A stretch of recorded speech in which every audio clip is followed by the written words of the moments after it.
You're listening to the Southampton Delivery Podcast, a podcast dedicated to the Southampton Football Club and all of the SFC fans. If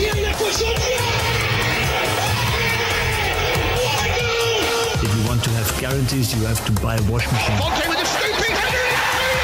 We don't lose a match, either we win or we learn. And today we learned.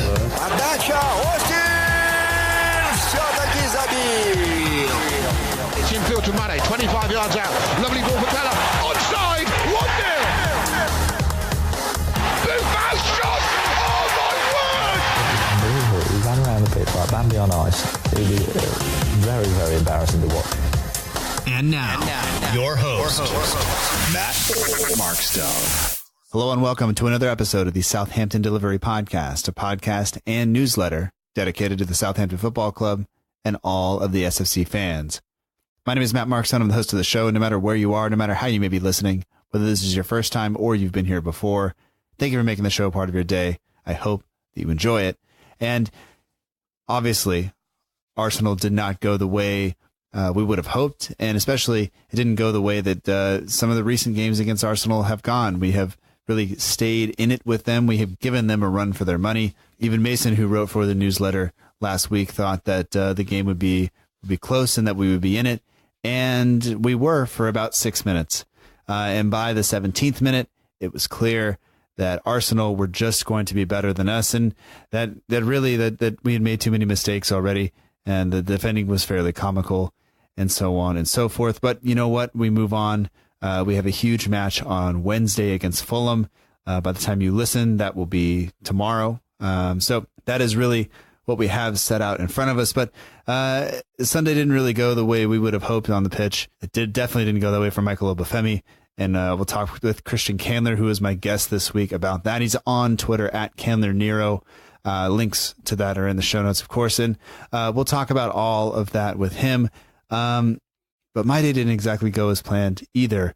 In fact, by the 17th minute, so 6:22 a.m., I was having a beer because that seemed what kind of a day it was going to be. Then was on the ugly inside and had a full day planned. We recorded the podcast at some point, and by the time I sat down to edit the podcast, I was starting to feel a little bit sick. There is a portion of the editing time where I don't remember because the NyQuil kicked in. So if there's anything weird in there, we can just blame it on that. But I hope not. And then today, as we got home, still not feeling great. This is the first time I haven't had a cough drop in my mouth or a throat lozenge, whatever you want to call it, for the past several hours. But we walked in and it was very clear that the dog had gotten into it with a skunk inside the garage. So literally I'm sitting here and everything smells like a skunk. The dog is getting a bath, and I really just want today to be over. But anyway, the show must go on. So we're going to get into it with Christian Candler. This is about all my throat can take. I'm supposed to be back on Wednesday for a special Patreon-only episode after the Fulham match with Alec Weiss, who just spent some time over in England. So hopefully everything's back to normal by then. So let's get into it now. And as always, thanks for listening. And don't forget, you can sign up to get the free Friday newsletter. The link is in the show notes. We'll give you one article a week and a few other updates and things like that you won't get anywhere else. And hopefully it is an enjoyable read. So far, the feedback has been good. So anyway, if you're interested in that, the link is in the show notes. You can get more information at southamptondelivery.com, which is the show's website. And yeah, so with all that said, let's get into the conversation with Christian Candler. I enjoyed it. Hope you do too. We'll talk to you next time.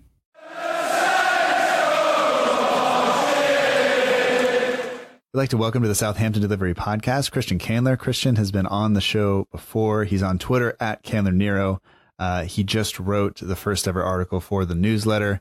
And now we're back. And this is, we were talking beforehand, this is 2 years to the day, I think, that you were on the show the very first time, because it was post EFL Cup final, kind of hangover day, whatever you want to call it. And we had to sit there and talk about that. But welcome back, Christian, and thanks for joining the show. No, yeah, thanks for having me back on. It's always a pleasure to be on here. And yeah, it's kind of crazy. It's 2 years to the day since the infamous League Cup final. Yeah, and I didn't plan that. That was just happened to be the day that it works out. And a number of things make today a little bit weird in terms of it's 2 years to the day there, but we also have people very close to us who support the team that got 3 points today. So I know your brother's a big Arsenal fan. Yeah, he's very happy today. It was a good result for him, not so much for me. My son hasn't said anything to me about it, so that's nice. My best friend did text me, and I just texted him the picture of the beer I was drinking at 6:22 a.m., and he said, that's probably about right.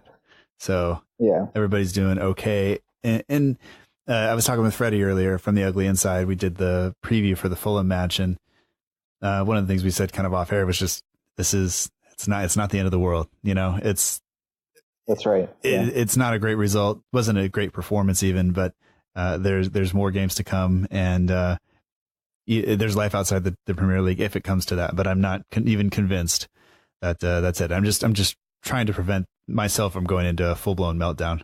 Yeah. There's a few reasons to be optimistic. You can kind of, if you want to think about it like Doctor Strange, you can see the different worlds that lay before us in terms of our future, and in a few of them, you can see the end of the world for Southampton, and then in a few of them, you can see us pulling it through, and so there is still hope. Yeah, absolutely.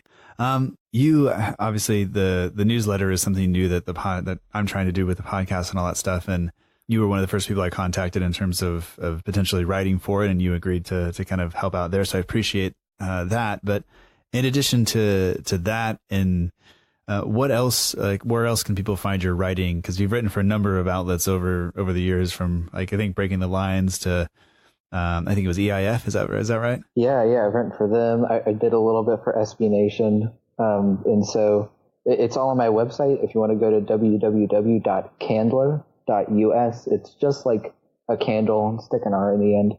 All my writing's going to be there. I've been a little less active lately, but I'm looking to start that back up just in the future. I'm looking forward to starting that back up. Yeah, well, you had some major life changes in terms of graduating from college and doing all that stuff, so it's understandable that some things I'm an adult now. You got to adjust. Yeah. Welcome to being an adult. It's pretty good until you decide to drink beer at 6:22 in the morning and have stuff to do. And you have to do things like pay rent and pay the electricity bill. Seriously.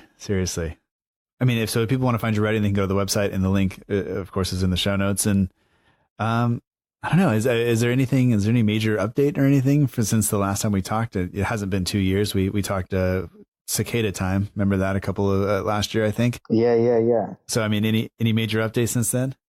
Not really. Getting ready to start working in a lab, hopefully in the fall.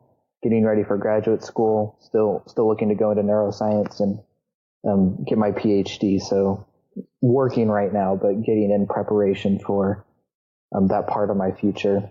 And yeah, just looking forward to being a nerd for the rest of my life. Well, that's admirable, because I cannot do that. 5 years of school was enough for me. So it's how I keep my mind stimulated, I guess. Like whenever I've done research in the past, like it's constant problem solving. You're running the experiment and you're running into problems, and so you're always trying to find creative solutions to these problems. And it's simple things like, hey, like when I switched sugar in my coffee, like, hey, I wonder what this sugar would do to zebrafish. And so I did my research on that. And so I find it really intriguing to go after all these questions like that. Yeah, I think it's important. Otherwise you get complacent if you just sit and do kind of the same thing. So the stimulation is necessary. But I mean, let's dive into the game let's do it. A little bit. Obviously we had an extended break because of the FA Cup and all that stuff, and the team went off to Tenerife, and the training looked intense. They talked about the one-to-one meetings and everything that Hasenhüttl had with all the players, and I mean it all sounded really, really good. But when I mean that in the best way possible, because I think in the past we've been able to look at like the Saints media team, and I think you and I have talked privately and said, like, we feel bad for the Saints media team because we do. There's almost nothing positive really going on at the club, and they're required to put this stuff out there. So they're doing it, and people are just railing them for it. But when I looked at at the stuff that was going on in Tenerife, I didn't get that feeling. It looked like, no, this is actually genuine work going on. This isn't, Shane Long finishing from 7 yards out with no goalkeeper. This is actual work. And disappointingly, I don't think it showed up a whole lot today. I wish I was a fly on the wall in some of these one-on-one meetings where Hasenhüttl had the film, and they're pulling the film out to show to Charlie Austin or something, or Jack Stevens or Elianusi, and it'd be interesting to see what Hasenhüttl and his team were saying in these one-on-one soul-searching meetings. It would be interesting to see how that translated to the training, and then what Hasenhüttl saw in Tenerife and during the weekend training to choose the starting 11 today. If that makes sense. Yeah, absolutely. Because I think that, writing the predicted 11 was difficult this week because there's been so much less has come out of the club over that week off. There was a lot of media coverage from the club specifically during Tenerife. Afterwards, it kind of slowed down a little bit. The newsletter comes out on Friday. Yeah. The press conference wasn't until Friday, so we had to put it together the night before. So it's, the predicted 11, I didn't exactly see it going this way. I thought the back line would have changed a little bit. I didn't see Gunn coming in. But you wonder, as somebody who's coached sports and somebody who's played sports, like if the coach pulls you aside and says something, like I'm expecting the player to kind of show almost an immediate kind of improvement. And as a teacher, when I'm coaching somebody, I've given somebody very specific feedback about their writing or about something else. Like the next time they do a piece of writing, I'm looking for that thing from them. So it's you wonder how that works out. And I don't know. We'll come on to Obafemi and other things in a little bit, but let's start just with the back line and the goalkeeper, I guess, because Gunn comes in for McCarthy, and just for you starting there, do you think that was the right move, or did you expect that to happen, or were you surprised and either okay or not okay with the decision? When the starting lineup came out, I was a little happy with it. I think McCarthy has been a little shaky over the past few weeks. I think Gunn has a lot of talent. He's a really good shot stopper. So when he came in, I was happy with it, just because of the way McCarthy's form has been over the past few weeks, if that makes sense. Yeah. Yeah. And I think a slight wake up call, Yeah. Just remember, this guy is here and he didn't come here to sit on the bench. He came here to challenge for a spot. And I think he deserved to be able to come in for this game.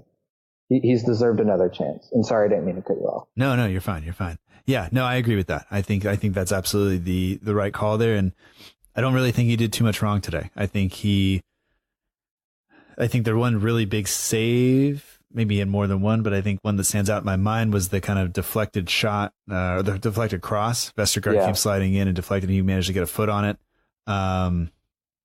He had a decent command of his box too. He never had really any problems in the air when crosses came in. The one little, I guess, shaky thing was Stevens' back pass. He couldn't clear it, but that was just a mess all around. Yeah. I think he didn't do himself too much harm. He didn't do himself too much good. Like it was an all right game for him. Yeah. I guess if you were just going to give him like a rating, it would just be, I think everybody starts at a 6, so it'd probably be a 7 or 6.5 or a 7, somewhere around there. You just hope, I don't know, you kind of wonder. I mean, I think maybe I'm giving, this probably doesn't quite work, but like if you think back to when Stevens gave the ball away, that led to the goal a couple of weeks ago, making that pass into the middle, when we all said you should have just cleared it or put it out of bounds or, lump it up the field, whatever. You almost think maybe the same thing from Gunn there, let it run out for a corner or kick it out for a throw. But maybe trying to, I don't know if he was trying to get it to someone downfield, or if he was just trying to get it away and it just didn't quite come off. It wound up, leading directly to a goal. But I don't know, like it's a young player taking a shot. There you go. And I know Stevens is a little bit older than that, but I don't know. I don't think I can fault him too much. But going into the center backs, I think everybody knew Bednarak and Vestergaard would be there. I think the only question was Yoshida going to come in for Stevens? And personally, I thought that was going to happen with the Yeah, I can understand Yoshida not coming back in directly after his return from international duty, simply because that back three had been together for a while. But I thought that after this time away, or time off with the entire team ready to work and able to work together, I thought that Yoshida would have resumed his starting position, and it didn't happen. But what was your kind of decision about, or your feeling, I guess, about that? Well, if I'm Ralph, I'm putting myself into his shoes for a second. And we've had the week in Tenerife. We've had the week of training. I've had a chance to sit down one-on-one with Stevens, and we've had a chance to go over the film and those mistakes, and especially like the Burnley handball. And we're able to work one-on-one with Stevens and say, okay, no more mental lapses. And I think it was almost a vote of trust. Like Ralph said to Stevens, okay, I'm trusting you now that we've gone over all of this. I'm trusting you to step up. And so I can understand it from that point of view. I do think now going into the future, we will not see Stevens for at least a few weeks, and Yoshida will come in, or we'll just go to the back four like we did for the second half. And I think, you give the guy one more chance, right? You let him go prove himself, because otherwise, if you just give him all this stuff and then you shove him away, it's the chance to demonstrate that, unless he comes in and does it for the U23s or something like that, then he doesn't have a chance to really show that. So I get that. And I can't say, that I was, even though I did kind of think Yoshida would come in, I'm not going to pretend like I was 100% disappointed in the decision or even surprised by it. I think if you walk through it the way you did, it kind of makes sense to do that a little bit. Yeah. I was not surprised to see the three midfielders, Højbjerg, Romeu, and Ward-Prowse together. Not surprised to see Valerie, maybe a little surprised to see Target, but looking ahead to Wednesday, maybe you think that's the one we have to go get. That's the win we have to go get. And today was always going to be tough. So maybe you save Bertram for that, because the likelihood of him being able to play, 2 games back to back, maybe you let him try to play Wednesday, Saturday instead. I don't know. Yeah. So especially since he was out so much for the first half of the season. Right. I don't think he could have played 3 games this week. So that's fine saving Bertrand for the game against Fulham, because it is so crucial. Yeah. Yeah. And I think the kind of question we all had was, there's no Long in the squad, but you have Armstrong and Redmond up front.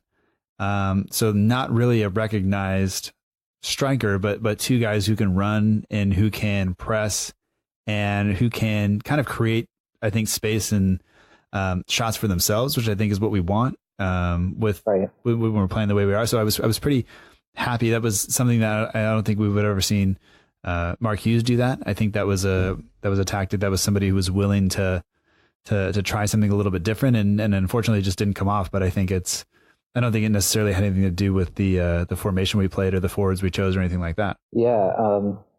I think Ralph probably looked at a lot of the film from when we played Arsenal previously. Either that was the game that he won earlier in the season, or in seasons past. And Arsenal have just always had trouble marking our forwards. And so, like, the goal that comes to my mind is the goal. It was at the Emirates. I think it was a couple years ago. But the ball was just kind of crossed in, and the Arsenal center backs just kind of stand there and don't mark Shane Long, who runs in and taps in. They just didn't mark him well at all. Right. It was, so I think that was Mustafi. Yeah, that's right. And so I think that was there was a lot of thought behind that, and they were trying to draw those same mistakes from the Arsenal defense. Yeah. It's and Arsenal's defense has been a bit of a mess. It's been injury kind of prone and things like that. So the idea that they would be there for the taking that way, even when you look and you see that Lichtsteiner is going to be playing in a fullback position. Kolasinac, he plays much better as a wing back. He likes to get forward. He was going to be a threat down that side all day, but there should have been space in behind him. And unfortunately, I just don't think we were in the game long enough to be able to exploit it. And then even I think they had to go and bring Koscielny on, I think, at some point. Yeah. Wasn't it? Lichtsteiner had to go off injured. So, lots of stuff there. But I mean, overall, maybe you can question the manager over the Stevens selection, but everything else I think is fine there. I don't think I can really give him any issue or take issue with any of the things that he did. He couldn't have started Obafemi just because he's been out hurt, and we saw that he was hurt because he went off so early in the game. And then we're missing Lamina, we're missing Ings. So I think the lineup makes sense from just our injuries standpoint too.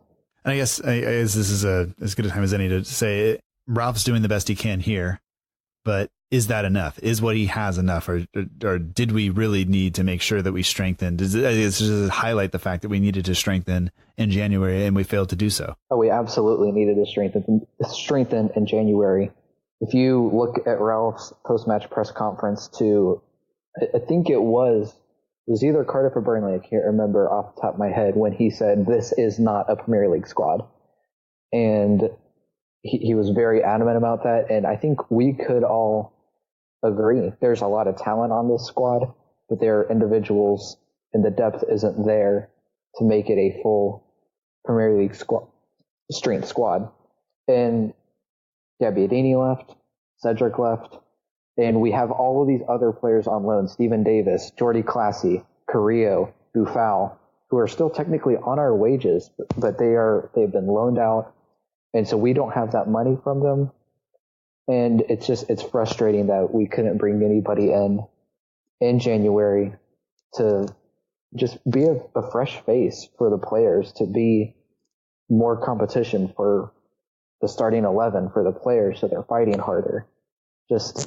It is frustrating that we couldn't bring anybody in. Yeah, and I think a lot of people were disappointed with it, and I think rightly so. And I think a lot of people were disappointed that we couldn't seem to get some of these players off the wage bill completely, you know? Yeah. We saw Gabbiadini go away, and he's doing okay. And we've had this conversation a bunch too. The ESPN Plus here in the States means we can watch a lot of Serie A, and so that's the best subscription service I think on the market right now. It's got a lot of football on it, that's for damn sure. But I mean, if we get back to like us starting the game, I thought that the game plan was obviously going to be to press, to try to force mistakes high up the pitch, I think, from their center backs. And then once the ball kind of got into midfield, probably maybe to drop back a little bit, and try to stay compact. But if we could win it high up, we would. Redmond and Armstrong are going to do that well. I don't know, like 5 minutes of it was great. And then Redmond gets played over the top and through, and unfortunately Leno was just up for it, you know. Yeah. And I thought that Redmond did the right thing. He got the defender to overcommit, and then was able to cut it back, and just, you know, goalkeeper came up with a save, and that's what happens. But just the idea that we will then give up a goal immediately, I think, just kind of throws a lot of the game plan out the window. Yeah, I think maybe it's harsh of me, but I think he should have scored. We weren't going to get that many chances against Arsenal, like high quality chances like that. And for him to get through, that was a perfect way for us to stamp our authority on the match early. And then, yeah, they made us pay for it at the other end. Yeah, and I think a lot of people were, I don't know if we had assumed we were going to concede the penalty, you know. It did look like Stevens might have done enough to give one away there. Yeah. But my biggest question there is how does Mkhitaryan get that? Like, there's nobody. He's inside the 18-yard box. He's almost, I think, you know, almost on the edge of the 6-yard box, and there's nobody around him. Like, target is so far tucked in. I'm just not sure. Like, that has to be a mistake, right? I mean, we have 3 center backs in there. You have to have people covering some of these other runners, but maybe because Stevens was still late coming in, that Target decided to step in a little bit closer. I don't know. It was several beers ago, so like that. This is kind of how I'm remembering it. But I mean, from your perspective, was there a mistake there on Target's part, or was it just a mess overall? It's a weird goal to look at. I remember watching it at halftime, and I just said, what in the world was going on? Because Stevens is running like the opposite direction after he's knocked over. I can't remember who he knocked over. Was it Lacazette? No, I think it was Torreira. That's right. He knocks over Torreira, and he's completely just keeps running the opposite direction and doesn't even look at the ball at that point. And he's like falling over himself. Bednarik and Vestergaard, of course, lost because the ball's gone over them. Target should have been closer to Mkhitaryan, and then it was almost, I want to call it almost luck from Lacazette. He got himself in a really good position. He opened his body up, but I don't think that was what Mkhitaryan wanted to do. And so it was a mess all around. No, I mean, if Mkhitaryan goes into the locker room and tries to claim that was a cross or a pass, like, he's absolutely lying. He was 100% trying to drill that away, and I don't necessarily blame him for it. And it was a great finish from Lacazette. Yeah, it shows the difference in quality, I think, between like a top 6 Premier League side and versus us, because that goal never happens for us, but you make your own luck when you're that talented in attack, I guess. Yeah. It just shows the difference in quality. Yeah, absolutely. I think people are they're gonna be upset, and I think that kind of ruffled everybody's feathers, and it was kind of like, well, how do we respond? Because now if Arsenal can just sit a little bit deeper, that means we're gonna have issues, because we don't have the team set up to break them down, obviously. But Arsenal don't necessarily play that type of football. They don't like to sit back like that. They do like to keep coming. So there they go. And I have a note here that Mkhitaryan, I think, scored twice against us last time when we were at St. Mary's. He was involved in the goal the first time, and then eventually scores the second. So he seems to just have gotten target and just inside his head, because he took it. He's had a great couple of matches against him and against us in general. So I don't know. I think that was always going to be tough, even though he doesn't seem to do a whole lot outside of playing us. I haven't really heard of him, spoken of positively, really. He's doing more than Alexis Sanchez is, so it's working out for them, I guess. But that's not saying much. Yeah, I think it was just intelligent movement from him to get away from target for both goals. I guess he just knew where to be to separate himself from target, whether that was like a mental thing where he said, "Oh, I know like how to get away," or if it was just lapses from target. Yeah. So after they score the first goal, the reaction from the team is actually pretty decent. There's a good spell of possession. They're moving the ball around. I want to say it was Armstrong who came by and kind of maybe clipped Kolasinac and left him on the ground, even though it was totally unintentional. But we played on, and there was a ball swung in. I think the target swung it in. Redmond nodded it down. Armstrong got ahead to it. It came off a defender, came back out. And Target did well the second time to get the ball out of his feet and get an absolute rocket of a shot, going towards the far post. And Lena was able to make the save again. And Arsenal was able to get it away. So, but I think that's what we wanted. I wasn't really expecting us to play that well and have Arsenal moving around their box that much, but we did. We found a shot. We had 2 opportunities, but once again, the quality you talk about, it wasn't there. And from that, the very next thing that happens is once again, they go down and put us under just a slight little bit of pressure. Like, we put them under so much more pressure today than they did to us for the most part. And yet every time they did it to us, we conceded. Yeah, the color commentator for at least the American broadcast, I don't know if it was the same over in England, but he said that we gifted both goals to Arsenal, and that couldn't be more true. And it was the poor back pass from Stevens, and then a poor clearance from Gunn, and then they made us pay. You can't make those types of mistakes against a team who can attack with the quality that Arsenal does. Yeah, but I think if you look at their second goal, they capitalize once again on a mistake, and they are ruthless, and Mkhitaryan looks just calm and slots it away, and there's almost like there's no pressure on him, even though the Gunn was coming to cover that side of the goal relatively quickly. There's no chance for him to get there on that. And once again, it's a silly mistake by us. There were a couple of mistakes from a little bit of pressure from the opposition that just shouldn't happen. I think that's a good way to put it. It is calm. Arsenal looked so calm whenever they came forward. And there's a section right after that where I think it was Kolasinac and Ramsey played a couple 1-2s in the corner against Valerie and one of our midfielders. And so they just made it look so easy whenever they came forward. And then whenever we were going up the other end, it just looked frantic and the opposite of Arsenal's calmness and going forward. Yeah. And somebody who wasn't, I don't think, spoken a lot about today was Granit Xhaka, but for all the pressing we did, he seemed to be able to find just an extra second on the ball to take an extra touch and make some decent passes to create some chances for them.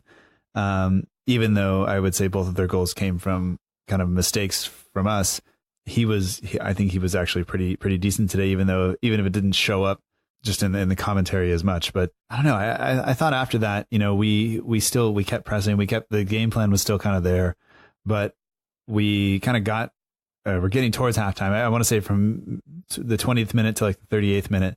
I don't really remember a whole lot happening.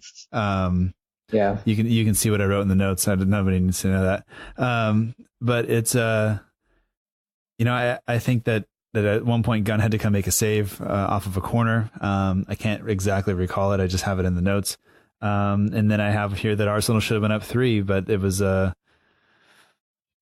this is when Lacazette put it high, right?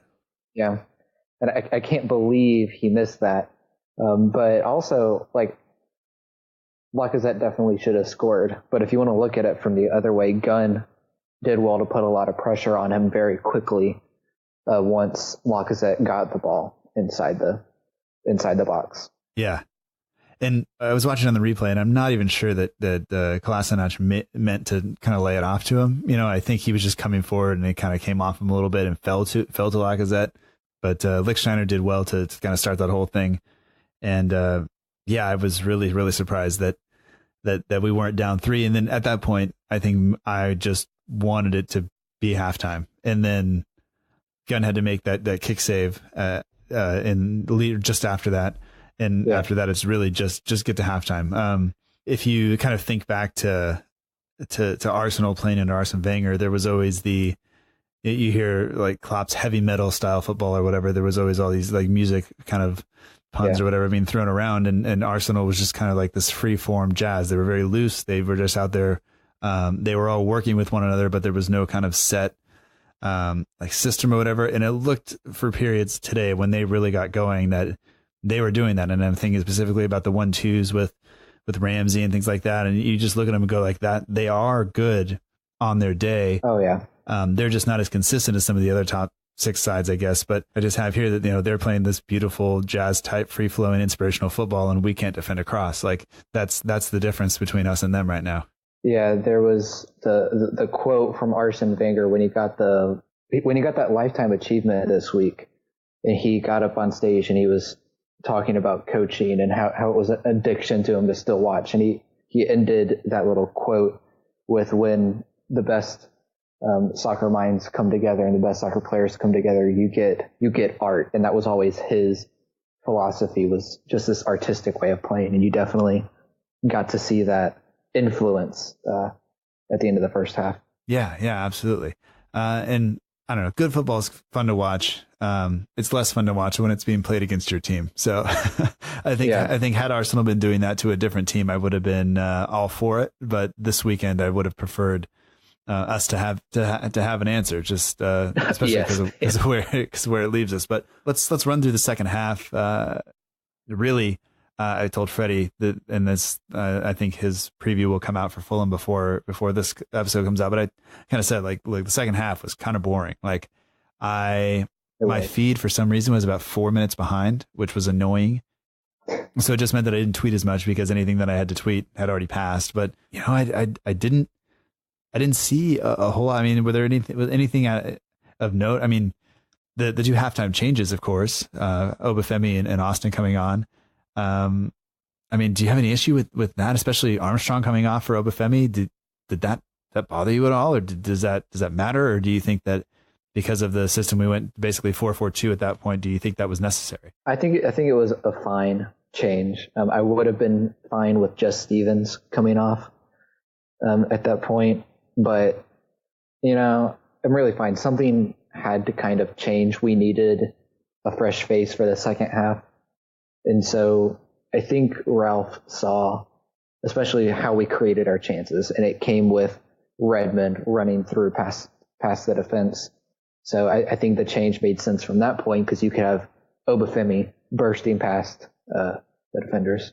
Yeah, and I think that giving him a chance with some confidence, with everything that came out of the couple weeks off for him was super positive in terms of the contract and the kind of talks he had with some of the senior players, and they're I think Hasenhüttl mentioned early on that there was something about him taking care of himself, and you wonder what that meant, whether it's Dembele at Barcelona, who just wasn't sleeping enough. Yeah. He was playing video games and eating crap, eating fast food and stuff like that. And you wonder if that's what he was talking about, or if it's just the fact that Obafemi really looks like he enjoys the weight room a lot.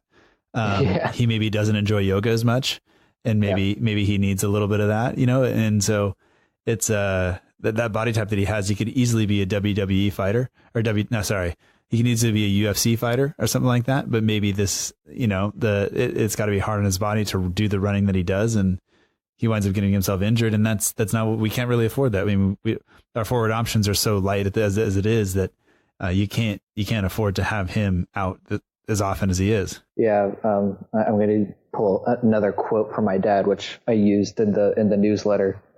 This is a different quote, but my dad would always say with those big guys running around that lift weights, he said that they look like refrigerators running around on the field, that they're just like tanks. Uh-huh. And so Obafemi's definitely built like that.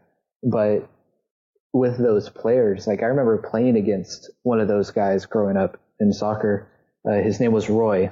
And whenever we went up against Roy, we knew it was going to be tough because he was going to run past us. He was going to run over us. He was going to get to the ball faster than us. But in one of those games that we played against him, he just ran a little too much and made an awkward turn or something, and he was done. And you just got to be able to take care of yourself too. Yeah, I mean, you can't have everything. I mean, with muscles that work that hard, everything gets super tight, and then it just takes a little bit of a tweak. And they always talk about these guys are working hard. It's not just because they're in good shape doesn't mean that their bodies are not being pushed to the absolute limit. And you want players out there who are going to do that for you. But you run the risk of that happening. And I would be much more upset, I think, if it was the case where I didn't feel like he was giving his all, if he wasn't really pushing himself anywhere. It's, I think that I would be much more upset, but it doesn't help at all, really, in the grand scheme of things, because we're still without a striker and we need him, between him and Ings, that's a lot of potential firepower that's just out of the lineup, and it leaves us short, especially on a day where he was chosen in the squad over Long, Right. Going back to that, we saw Stevens get pulled off, and in the last couple of games, it's been Vestergaard who's gone off when we've gone to a back four. So I think maybe that's a sign that Stevens just needs to be pulled out of the firing line a little bit, and maybe we'll see that. But I don't know. I don't know if maybe Armstrong didn't have a great game today, but I would have. I think I could have argued for him staying on. Yeah, I think we had just been kicked in the teeth at that point. Like, it was always going to be hard down to at the Emirates to come back and get a couple more. And I think, like, I don't want to talk about Arsenal too much today, but I think the Emery's done well to hold on to those leads better than Wenger did in his last years. So it was always going to be tough to do that at the Emirates. Yeah, absolutely. I do want to talk about Moy coming on, because when Obafemi goes down, I mean, we made 2 hour changes at halftime, like I said. And when Obafemi goes down, that means that's the only other change we can make is bringing him off. And if you look at the squad, you look at who's there, it has to be Moy who's going to come on. And I think he came in and got a cross blocked. You look at Redmond, you look at even Valerie, and their kind of ability to create space for themselves and get their cross away. You look at some of the other wingers around the league and their ability to just create that separation, create that space. It's something that you need, and he just doesn't seem to have that burst of speed, that step, that confidence to create the space and get the ball in. It seems like it's always slow and kind of this kind of long process to get the ball into the box, and he gets closed down almost every time. And it's super frustrating because I think he's only started maybe one Premier League game for us all season. And when he's come on, he hasn't looked like the type of player that you see when you watch the highlight reel, or that you kind of hoped we were getting. And even Andy that I talked to about him, who watched him play all last year in Switzerland, like, this is not what he thought we were getting. This is not the guy he saw last year. So I don't know what it is about him now, but it's just not happening for him. Yeah, for £16 million, I still don't think he has a goal or an assist for us. So I think for the money we spent on him and the amount of time that we've played him to give him those chances, he has to be one of the worst signings we've had in the Premier League era since we've come up, because he really hasn't done much of anything for us whenever he's played. And whenever he gets the ball, you think, all right, just do something. And either he runs into the defender in front of him or loses the ball. And so it's a little frustrating. And yeah, he scored against Manchester City for Basel last year. So it is interesting to think about what's gone wrong. Yeah, so he's got 15 appearances in the Premier League for 700 minutes, 2 appearances in the FA Cup for 191 minutes, 1 appearance in the EFL Cup for 90 minutes, so 981 total minutes, no goals, no assists. That's not good enough for especially the money that we spent on him. I know he's not a record signing, but he's definitely close. And those numbers aren't good enough. No, and he was brought in to create and to score goals and to contribute, and he's just not anywhere near that. And part of that time that he should have been able to earn a spot was when Armstrong was out injured for all those, Armstrong started the first game of the season and then disappeared. Yeah. And you gotta wonder why wasn't Elyounoussi in there week after week, like really putting his foot down and doing that. Cause we could, potentially under Mark Hughes even like play a 4-2-3-1 of Redmond, Elyounoussi, or Redmond, Armstrong, and Elyounoussi, and that should be a tough to cope with for teams, with Valerie overlapping and everything else, but we just don't have it. So I'm starting to get upset, I think, and I don't know why. No, yeah, I think when Hasenhüttl came in, he was one of those players where I said, okay, now we're going to see the real Elyounoussi.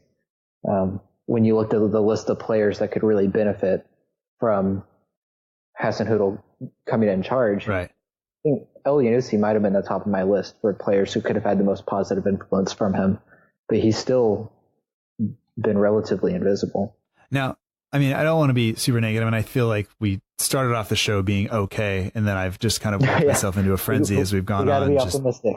About just blowing up players, but I don't necessarily think it's being harsh, but it's just pointing out that the players that we need them to perform a little bit better, especially in the absence of some of these other guys, and it's not their fault that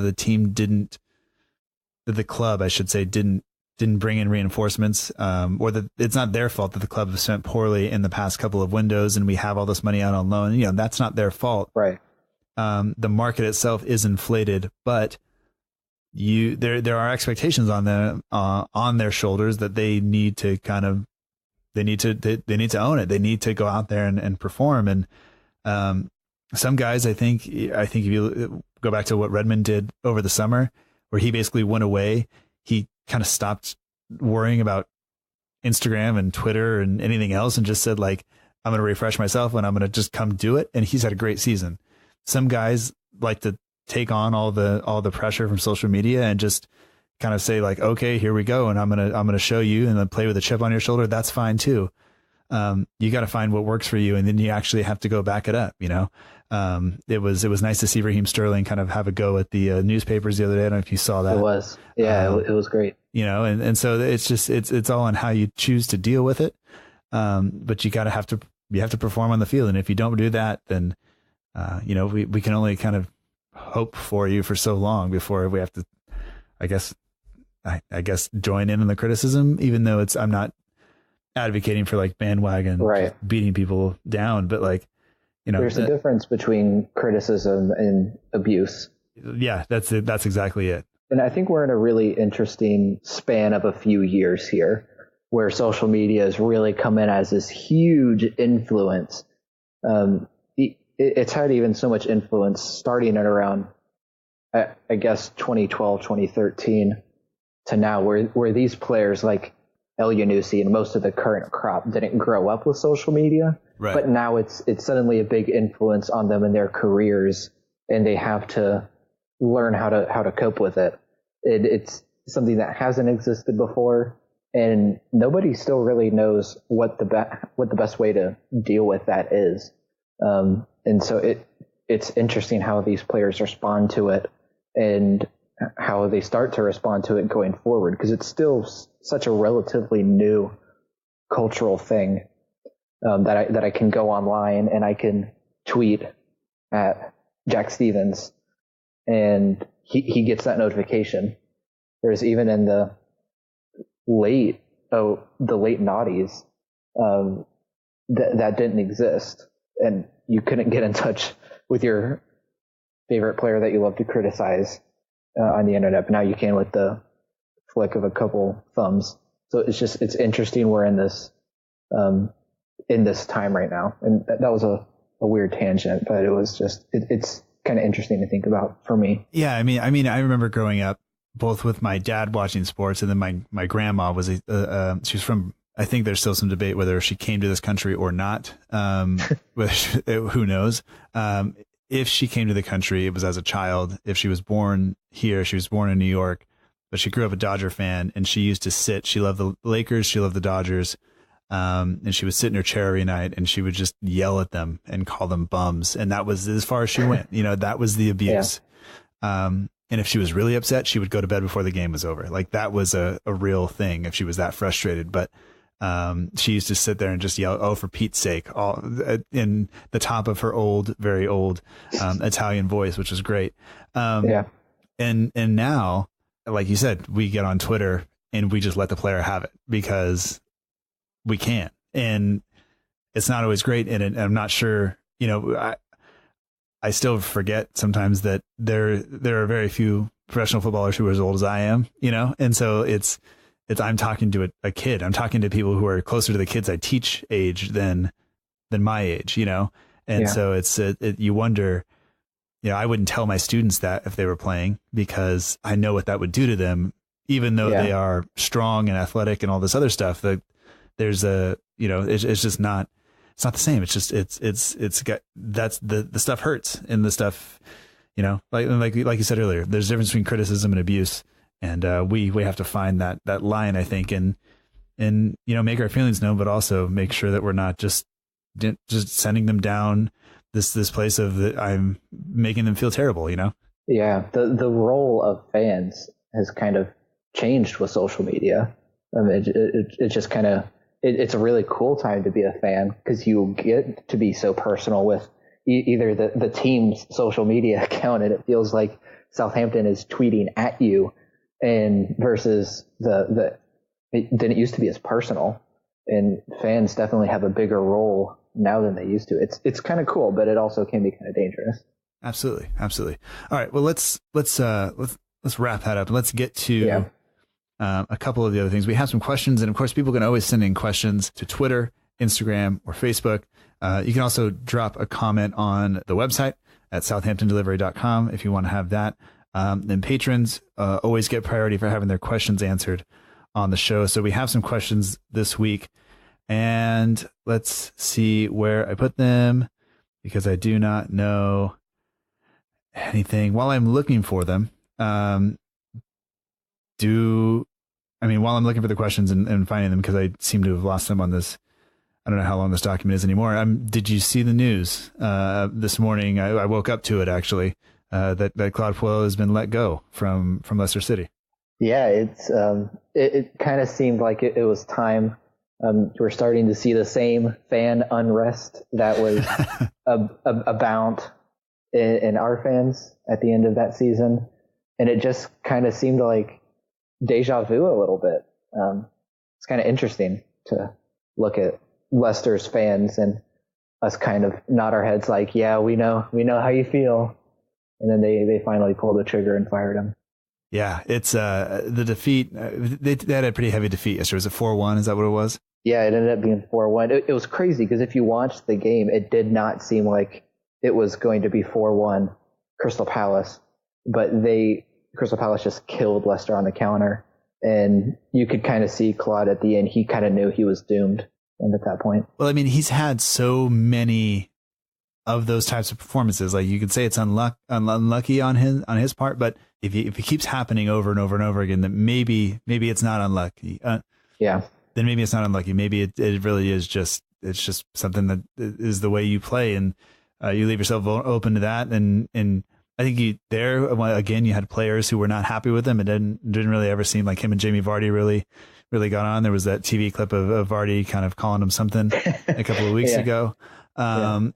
So it is what it is. So I think he's going to be a good manager. He's probably going to go back to France. He's going to pick up a team over there, and he's going to do fine. Yeah. I think it was just the English style didn't suit him. Yeah, the guys, I think it was the Football Weekly, were talking like about boring press conferences, and I could be getting them mixed up with somebody else, but they said that they found Emery's press conferences to be more boring, or like the most boring. And somebody said, "Well, what about Puel?" And he said, "Well, those are just so dry that it's almost comical how boring that is. Like there's a difference. It's just there's just nothing there, you know." So yeah. But Dan, who's at Holy Hoiberg, asks, he says, if it's the purge where there's no legal consequences and you're locked in a room with Mr. Gao, what do you do? And you know, for me, I think whatever I would try to do, he would somehow overpower me and then force me to watch just on infinite replay matches where Pellegrino was our coach, and we would have to play that's what would happen if I was there.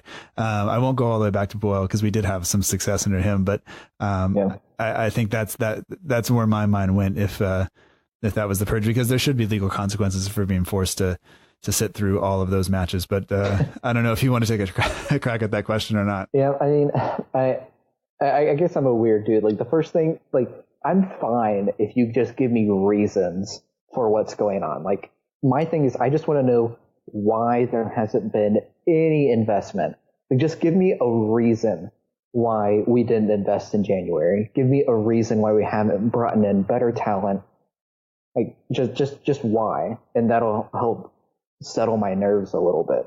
And so I'd interrogate him a little bit. Yeah, well, I mean, just tell us what you want to do with the club, and it's okay if you're a really private person, but it's been 18 months and you've never spoken once. And the guys on the Total Saints podcast pointed out several times that, you know, he's been showing up and talking to MPs and doing other things. Like, he's maybe not as private as we've thought or been led to believe, but he still hasn't spoken to the fans at all. And whether it's his requirement or not, I think it would go a long way and earn him a lot of leeway, I think, with the fans if he were just to speak.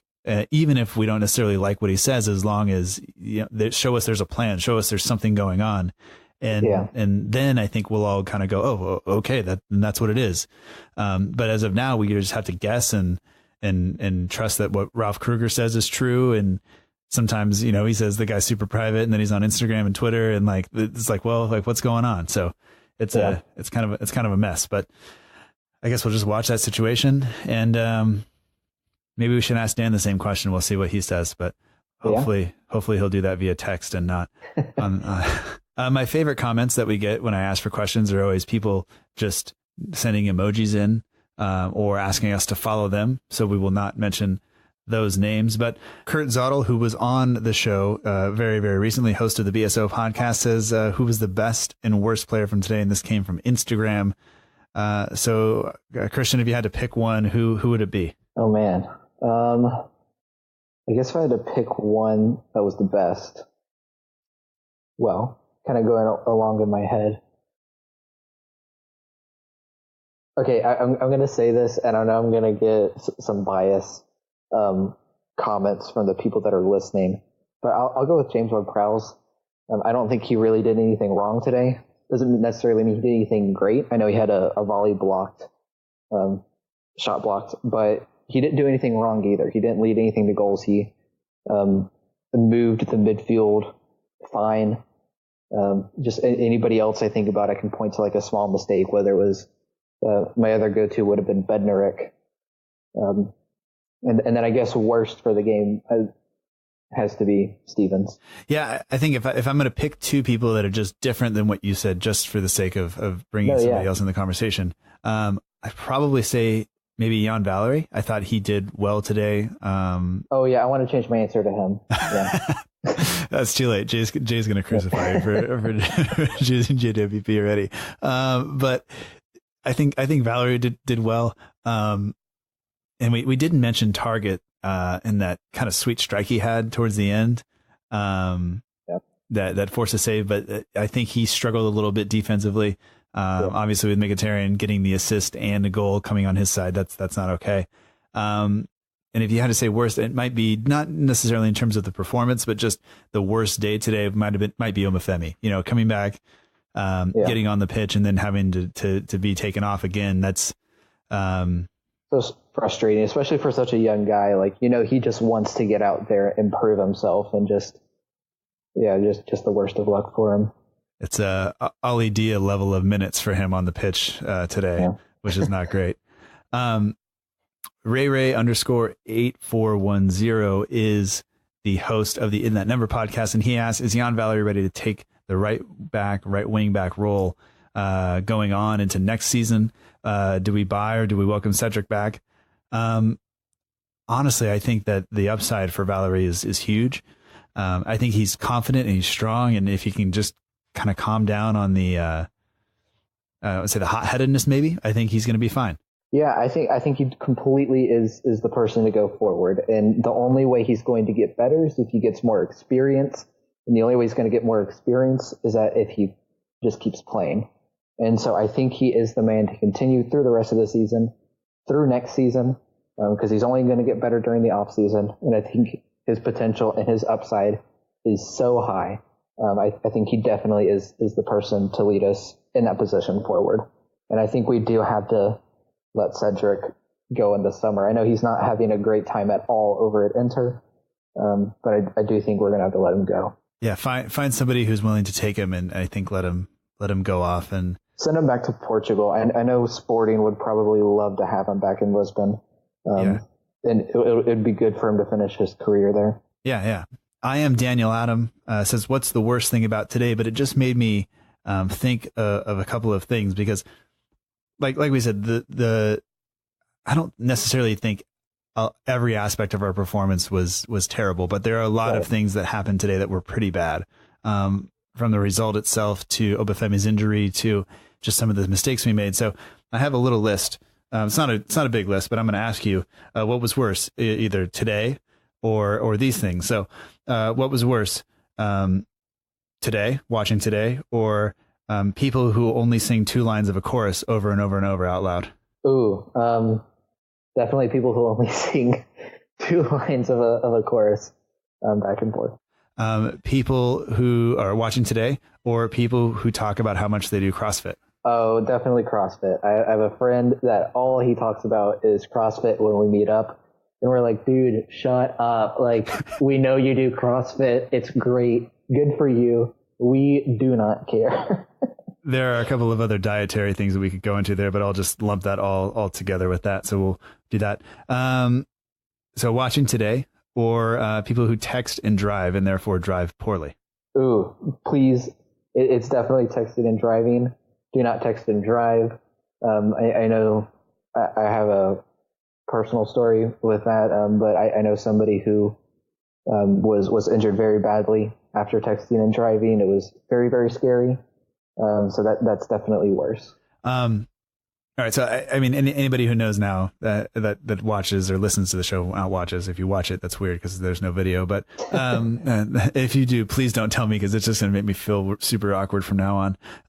But I like coffee a lot. I am somewhat of a coffee snob. But, sometimes when you go to weddings or you go to like, any kind of event, they always have these like big metal kind of canisters that are like, I think they're like giant percolators, but they usually just, they burn the coffee and then you have to serve yourself, and it usually tastes like burnt water, which is hard to do. But that coffee or watching today? I'm going to go with watching today on that one, because coffee is good, and sometimes that's the only option, and I'll still take that coffee over watching today, because at the end of the day, we're in the relegation zone, and that's super scary. All right. One more. Watching today or websites with pop-up video ads? Pop-up video ads, going to our soccer streams and having to click through the 8 ads that are definitely giving my computer a virus. Yeah, seriously. But I mean, in all seriousness though, like the reason I decided to just go ahead and jot those down is because, once again, just to remind myself, like there are things that are worse than today, even though, like you said, we are in the relegation zone. It's more just me trying to have a little bit of fun. And we're still better than Cardiff, and Cardiff is 1 point above us. Yes. And if we can just get 1 point ahead of Cardiff at the end of the season, and we can totally do that, we'll be fine, because Fulham and Huddersfield are definitely down. Yeah. So if we can just get a few results better than Cardiff, we're going to be fine. Speaking of Fulham, going into and looking at future results, we have one question from MOAM fan Zachary on Instagram, sent it to me via direct message. He says, Gunn and McCarthy on Wednesday. Who are you starting with going into what some people will call a must-win game against Fulham? I might get some flack for this, I guess, but I'd go with Gunn going forward. I do think he is our goalkeeper for the future, and the only way he's going to get better is through these experiences. And I'm losing a little bit of trust in McCarthy just because of his command over his box, the way he deals with crosses coming in. I go with Gunn personally. That's a hard question. Yeah. Well, I mean, remember, part of what our big complaint about Forrester was he's this big giant guy who wasn't kind of commanding the box, and then McCarthy came in and he was doing that initially. He was at least punching at stuff and coming for it. I love dogs. I love other people's dogs. Other people's dogs can go on that list. Yes. I would put them, watching them, they're worse than the game today. But sorry, but that's I don't know. And suddenly we found kind of McCarthy not being as confident, and that puts the defense in a weird position if they're not sure if you're coming or not. And at least this way, with Gunn, at least we kind of have an idea of what he's doing, and that command, even at his young age, seems to be an issue. And when I talked to the guys from the Norwich podcast that I talked to when he first came on, they were pretty confident that he wasn't going to shy away from commanding Premier League quality center backs around. And so I think he's going to be all right. But that game against Fulham, of course, is, there are other games to win, and if we go down, there's still football to be played. But in terms of reaching that 40-point mark, I think it's a big game if we're going to try to reach that level or that number of points for the season. So it's going to be there, and I think, I mean, you can correct me if you think I'm off base a little bit, but I think that going up against a team like that, that's going to come forward, that is going to try to attack you, and who is not good defensively, I think this is about the best thing we can ask for in terms of a team to come up against right now. Yeah, I think coming out of our long break, you could look at Arsenal and be like, okay, we are probably not going to get a result against them. And Fulham was going to be the big one that was going to either make or break the rest of our season, really, because after Fulham, it's Manchester United and Tottenham, and those are going to be very hard to get results with. And so the only other game like that, I guess, is Brighton at the end of March. And so it's huge just for the momentum that we can carry into the final third of the season. Yeah, absolutely.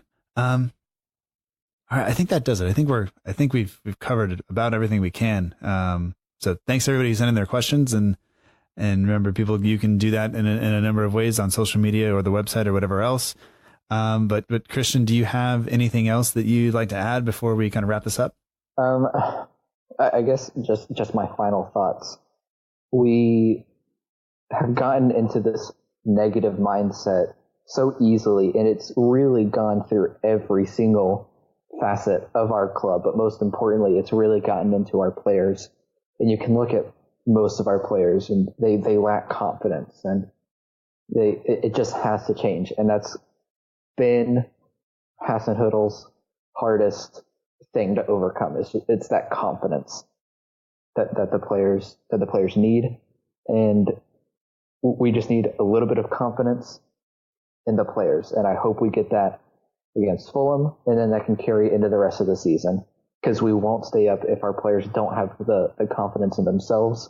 And you didn't see that confidence today. And so I hope he's able to communicate that to the players, and the players are able to pick themselves back up over the few seasons now of poor management, but they're able to fix themselves mentally for this charge into the final third of the season.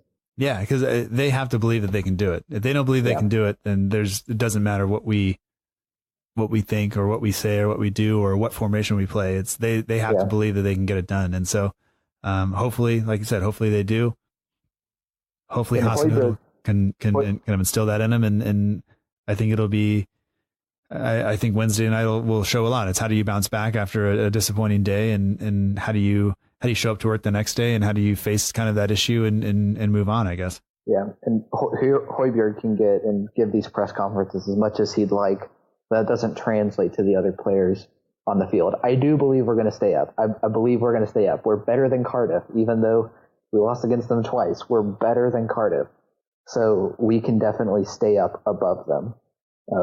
It's just, I believe we can do it. I hope Hasenhüttl is able to change that mentality. All right. Well, that does it. People want to follow you, they can do that on Twitter at Candler Nero, or they can head to the website at candler.us, and both of those links are in the show notes. Christian, it's been fantastic to catch up with you again, and I appreciate you doing this, and people will be able to find your writing again in just not next week, but the week after on the website, or on the newsletter, I mean. Yeah, and thank you so much for inviting me on. It's always a pleasure to be here. Oh, dude, my pleasure. But we'll talk to you next time.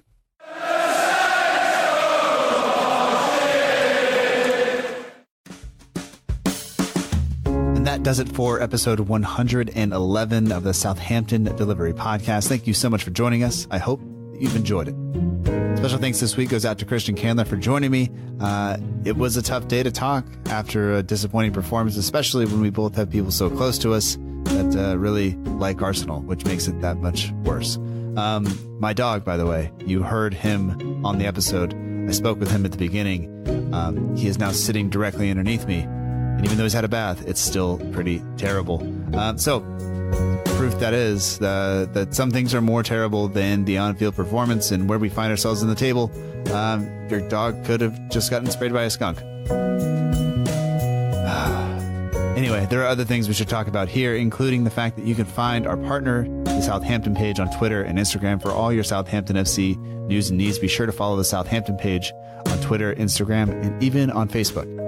The logo design for the show comes courtesy of Matt Beeling of the We Are Southampton page on Instagram. Matt, who runs the page, has been a friend of the show for as long as it's been a thing. He's been on the show several times, and now you can find him on Wallpaper Wednesdays at Southampton FC. Music credits for the show come courtesy of the Free Music Archive. The intro song is Epic Song by Boxcat Games, and the end of show credits that you're listening to right now is Aim is True by Poddington Bear. If you are looking for information about the show, you can find that at southamptondelivery.com. There are links there to find different platforms to listen to the show on. You can get to most things directly from the website. Once again, it's southamptondelivery.com. You can also sign up for the newsletter there, which will be out on Friday. If you're interested in following the show, you can do that on Twitter or Instagram at SFCDELL_IVERY. We're also on Facebook at facebook.com/SFC Delivery. You can email the show at southamptondelivery@gmail.com. And no matter how you do it, just make sure you do it. And if you're enjoying the show, please consider leaving a review on iTunes and letting us know and letting others know what you think about it. All right. That does it for now. Like I said, we'll be back on Wednesday with a Patreon-only episode. We'll be back next week with a regular episode on Tuesday. So thank you so much for listening. I hope that you've enjoyed it. And until next time, remember that together, we march on.